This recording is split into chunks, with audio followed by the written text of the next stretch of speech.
عورت سن کر ہی عشق میں مبتلا ہو جاتی ہے اور جب دیکھتی ہے تو اس میں کھو جانا چاہتی ہے، لیکن مرد دیکھ کر پانے کی کوشش کرتا ہے اور حاصل کر کے برباد کر دیتا ہے۔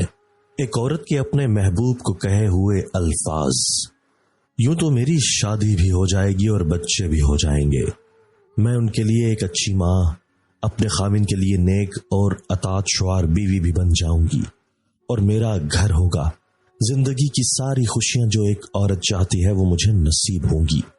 مگر کہیں پر میرے اندر، میرے بہت گہرے اندر اور میری کوکھ سے بھی دور اندر، جہاں کہیں عورت کی روح رہتی ہے، وہاں تم ہمیشہ موجود رہو گے۔ حسن کو تعریف کی ضرورت نہیں ہوتی، پر وہ حسن بھی نہیں ہوتا جس کو سراہا نہ جائے۔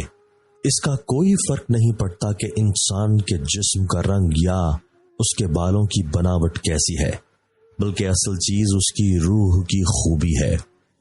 محبوب اوروں پر مہربان اور عاشق پر ستمگر ہوتے ہیں، اور عاشق عمر بھر اسی گمان میں رہ جاتا ہے کہ محبوب کی محبوبیت صرف اسی کے مقدر میں ہے۔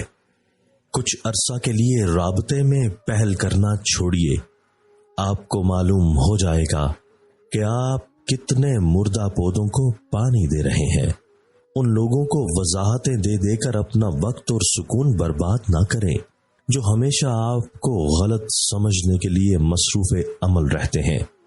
ہم ایسے معاشرے میں جی رہے ہیں جہاں لوگ دوسروں کی داڑھی میں تنکا تو دیکھ لیتے ہیں، مگر اپنے گریبان میں لٹکے سانپ بچھو نظر نہیں آتے۔ عزت اور محبت دو ایسی چیزیں ہیں کہ اگر ان میں سے کوئی ایک مر جائے تو دوسری خود بخود ہی مر جاتی ہے۔